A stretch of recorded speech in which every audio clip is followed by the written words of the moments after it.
Gas ਦੀਆਂ prices ਇੱਕ ਵਾਰੀ ਫੇਰ ਕਾਫੀ ਵਧਣੀਆਂ ਸ਼ੁਰੂ ਹੋ ਗਈਆਂ ਹੈਗੀਆਂ। ਕਹਿੰਦੇ ਵੀ ਆਉਣ ਵਾਲੇ ਕੁਝ ਦਿਨਾਂ 'ਚ ਗੈਸ ਦੀਆਂ ਪ੍ਰਾਈਸਿਸ $6 ਤੱਕ ਫੇਰ ਪਹੁੰਚ ਸਕਦੀਆਂ ਹੈਗੀਆਂ। ਲਾਸ ਐਂਜਲਸ ਕਾਉਂਟੀ ਦੇ ਵਿੱਚ 8.5 ਸੈਂਟ ਪਿਛਲੇ ਵੀਕਐਂਡ ਦੇ ਦੌਰਾਨ ਗੈਸ ਪ੍ਰਾਈਸਾਂ ਚੜ੍ਹੀਆਂ ਤੇ ਐਵਰੇਜ ਗੈਸ ਦੀ ਪ੍ਰਾਈਸ $5.55 ਹੈਗੀ ਆ। ਇੱਧਰ ਬੇ ਏਰੀਏ 'ਚ ਵੀ $5.5 ਦੇ ਲਾਗੇ-ਛਾਗੇ ਪਹੁੰਚ ਚੁੱਕੀ ਹੈਗੀ ਆ। 98 ਦਿਨਾਂ ਤੋਂ ਬਾਅਦ ਜਦੋਂ ਗੈਸ ਪ੍ਰਾਈਸਿਸ ਲੋ ਹੋ ਗਈਆਂ ਸੀਆਂ, ਇੱਕ ਵਾਰੀ ਫਿਰ ਦੁਬਾਰਾ ਚੜ੍ਹਨੀਆਂ ਸ਼ੁਰੂ ਹੋ ਗਈਆਂ। ਨੇਸ਼ਨ ਵਾਈਡ ਵੀ ਗੈਸ ਦੀਆਂ ਪ੍ਰਾਈਸਿਸ 1 ਪੈਨੀ ਉੱਪਰ ਚੜ੍ਹੀਆਂ। ਐਵਰੇਜ ਨੇਸ਼ਨ ਵਾਈਡ ਗੈਸ ਦੀ ਪ੍ਰਾਈਸਿਸ $3 ਤੇ 68 ਸੈਂਟ ਹੈਗੀ ਆ।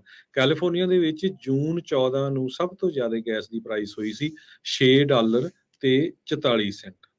ਜੀ, ਅਗਲੀ ਜਿਹੜੀ ਗੱਲ ਕਰਦੇ ਜਾਈਏ, ਡਿਪਾਰਟਮੈਂਟ ਆਫ ਜਸਟਿਸ ਕਹਿੰਦੇ ਆ ਵੀ ਆਪਣੀ ਕਲਾਸੀਫਾਈਡ ਡਾਕੂਮੈਂਟਸ ਦੀ ਇਨਵੈਸਟੀਗੇਸ਼ਨ ਜਾਂਚ ਜਿਹੜੀ ਕਰ ਰਹੀ ਆ ਉਸ ਨੂੰ ਦੁਬਾਰਾ ਚਾਲੂ ਕਰ ਸਕਦੇ ਆ। ਅਪੀਲ ਕੋਰਟਸ ਨੇ ਇਹ ਫੈਸਲਾ ਜਿਹੜਾ ਉਹ ਸੁਣਾਇਆ ਆ। ਜਿਹੜੇ ਟਰੰਪ ਤੇ ਉਹਨਾਂ ਦੇ ਜਿਹੜੇ ਲਾਇਰਸ ਆ ਉਹ ਇਹ ਕਹਿ ਰਹੇ ਸੀਗੇ ਵੀ ਉਨੀ ਦੇਰ ਤੱਕ ਇਨਵੈਸਟੀਗੇਸ਼ਨ ਜਿਹੜੀ ਉਹ ਨਾ ਹੋਵੇ ਜਿੰਨੀ ਦੇਰ ਤੱਕ ਸਪੈਸ਼ਲ ਮਾਸਟਰ ਇਹਨਾਂ ਡਾਕੂਮੈਂਟਸ ਦੀ ਕਹਿ ਸਕਦੇ ਹਾਂ ਵੀ ਪੂਰੀ ਤਰ੍ਹਾਂ ਪੜਤਾਲ ਨਹੀਂ ਕਰ ਲੈਂਦਾ। ਸੋ ਸਪੈਸ਼ਲ ਮਾਸਟਰ ਨੇ ਰਿਵਿਊ ਕਰਨਾ ਜਿਹੜਾ 100 ਦੇ ਤਕਰੀਬਨ ਰੈਕਰਡਸ ਆ ਉਹਨਾਂ ਦਾ।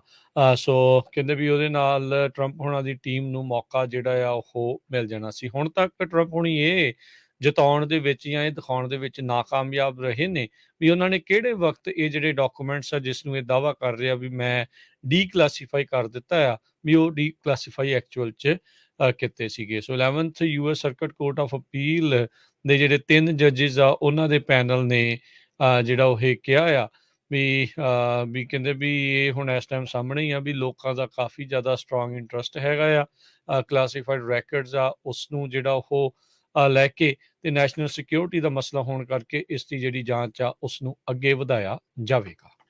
ਜੀ, ਅਗਲੀ ਖਬਰ ਵੱਲ ਚਲੀਏ। ਕੈਲੀਫੋਰਨੀਆ ਦੇ 2 ਸ਼ਹਿਰਾਂ ਚੋਂ ਸਭ ਤੋਂ ਵੱਧ ਲੋਕ ਇਸ ਟਾਈਮ ਮੂਵ ਹੋ ਰਹੇ ਹੈਗੇ ਆ, ਜਿਨ੍ਹਾਂ ਦੇ ਵਿੱਚ ਸੈਨ ਫਰਾਂਸਿਸਕੋ ਬੇ ਏਰੀਏ ਦੇ ਵਿੱਚ ਤੇ ਲਾਸ ਐਂਜਲਸ ਸਦਰਨ ਕੈਲੀਫੋਰਨੀਆ ਦੇ ਵਿੱਚ ਟ੍ਰੈਫਿਕ ਬਹੁਤ ਜ਼ਿਆਦਾ ਆ ਵਰਕ ਫਰੋਮ ਹੋਮ ਕਰਕੇ।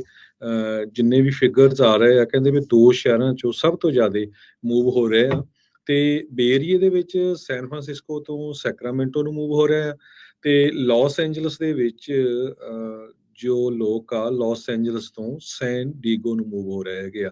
33.9% ਜੋ ਰੈਡਫਿਨ ਦੇ ਯੂਜ਼ਰਸ ਹੈਗੇ ਆ ਉਹ ਕਹਿ ਰਹੇ ਆ ਵੀ ਅਸੀਂ ਇੱਕ ਸ਼ਹਿਰ ਤੋਂ ਦੂਜੇ ਸ਼ਹਿਰ ਨੂੰ ਮੂਵ ਹੋਵਾਂਗੇ। ਕਰੋਨਾ ਵਾਇਰਸ ਤੋਂ ਬਾਅਦ ਬਹੁਤ ਜ਼ਿਆਦਾ ਪੂਰੇ USA ਦੇ ਵਿੱਚ ਜਿਹੜੀ ਆ ਮੂਵਮੈਂਟ ਹੋਈ ਹੈਗੀ ਆ। ਕੋਈ ਨਿਊਯਾਰਕ ਤੋਂ ਇੰਡੀਆਨਾ ਕਿਤੇ ਕਿਤੇ ਮੂਵ ਹੋ ਰਿਹਾ, ਪਰ 2 ਜਿਹੜੇ ਬਹੁਤ ਹੀ ਜ਼ਿਆਦਾ ਥ੍ਰਾਈਵਿੰਗ ਸ਼ਹਿਰ ਸੀਗੇ ਇੱਥੋਂ ਲੋਕਾਂ ਨੇ ਮੂਵ ਹੋਣਾ ਸ਼ੁਰੂ ਕਰ ਦਿੱਤਾ ਹੈ। ਜੀ ਬਿਲਕੁਲ, ਕਹਿੰਦੇ ਵੀ ਇਸ ਦੇ ਨਾਲ ਜਿਹੜੀ ਹੋਮਲੈਸਨੈਸ ਆ ਉਸਨੇ ਵੀ ਕਈ ਲੋਕਾਂ ਨੂੰ ਤੇ ਕਈ ਸ਼ਹਿਰਾਂ ਨੂੰ ਇੱਕ ਹਿਸਾਬ ਦੇ ਨਾਲ ਤੋੜਨਾ ਜਿਹੜਾ ਉਹ ਸ਼ੁਰੂ ਕੀਤਾ ਹੈ। ਸੋ ਇਸ ਟਾਈਮ ਸੂਬੇ ਦੀ ਸਭ ਤੋਂ ਵੱਡੀ ਪਰਵੇਸਿਵ ਪ੍ਰੋਬਲਮ ਜਿਹੜੀ ਆ ਉਹ ਪਈ ਆ ਤੇ ਡੈਮੋਕ੍ਰੈਟਸ ਦੇ ਉੱਤੇ ਬਹੁਤ ਜ਼ਿਆਦਾ ਦਬਾਅ ਆ ਇਸ ਨੂੰ ਜਿਹੜਾ ਉਹ ਫਿਕਸ ਕਰਨ ਦੇ ਲਈ। ਸੋ ਇਹ ਹੁਣ ਦੇਖਣਾ ਹੋਊਗਾ ਵੀ ਅੱਗੇ ਕੀ ਬਣਦਾ ਆ। ਰਾਜਧਾਨੀ ਜਿਹੜੀ ਸੈਕਰਾਮੈਂਟੋ ਆ ਉੱਥੋਂ ਦੇ ਜਿਹੜੇ ਮੇਅਰਸ ਆ ਉਹਨਾਂ ਨੇ ਕਈ ਥਾਵਾਂ ਤੋਂ ਜਿਹੜੇ ਹੋਮਲੈਸ ਨੇ ਇਨਕੈਂਪਮੈਂਟਸ ਹੋਈਆਂ ਸੀ ਉਹਨਾਂ ਨੂੰ ਚੁਕਵਾਇਆ ਸੀ। ਇਸ ਤੋਂ ਇਲਾਵਾ ਹੋਰ ਵੀ ਕਈ ਸ਼ਹਿਰਾਂ ਨੇ ਇਹ ਕਦਮ ਜਿਹੜੇ ਉਹ ਚੱਕੇ ਸੀਗੇ, ਪਰ ਹੋਮਲੈਸ ਲੋਕਾਂ ਦੀ ਗਿਣਤੀ ਲਗਾਤਾਰ ਜਿਹੜੀ ਉਹ ਵੱਧਦੀ ਜਾ ਰਹੀ ਹੈਗੀ ਆ। ਸੋ ਇਹ ਹੁਣ ਦੇਖਣਾ ਹੋਊਗਾ ਵੀ ਅੱਗੇ ਕੀ ਜਿਹੜਾ ਇਹ ਹੋਊਗਾ। ਗਵਰਨਰ ਗੈਵਿਨ ਨਿਊਸਮ ਉਹਨਾਂ ਨੇ ਰੀਸੈਂਟਲੀ ਅਨਾਊਂਸ ਕੀਤਾ ਸੀਗਾ ਵੀ ਹੁਣ ਤੱਕ 1200 ਤੋਂ ਵੱਧ ਇਨਕੈਂਪਮੈਂਟਸ ਪਿਛਲੇ ਸਾਲ ਦੇ ਵਿੱਚ ਉਹਨਾਂ ਨੂੰ ਕਲੀਅਰ ਕਰਵਾਇਆ ਗਿਆ ਹੈਗਾ ਆ। ਸੋ ਪਰ ਉਸ ਦੇ ਬਾਵਜੂਦ ਵੀ ਬਹੁਤ ਸਾਰੇ ਜਿਹੜੇ ਸ਼ਹਿਰ ਆ ਉੱਥੇ ਹੋਮਲੈਸਨੈਸ ਦੀ ਸਥਿਤੀ ਬਹੁਤ ਬਦ ਤੋਂ ਬਦਤਰ ਹੁੰਦੀ ਜਾ ਰਹੀ ਆ।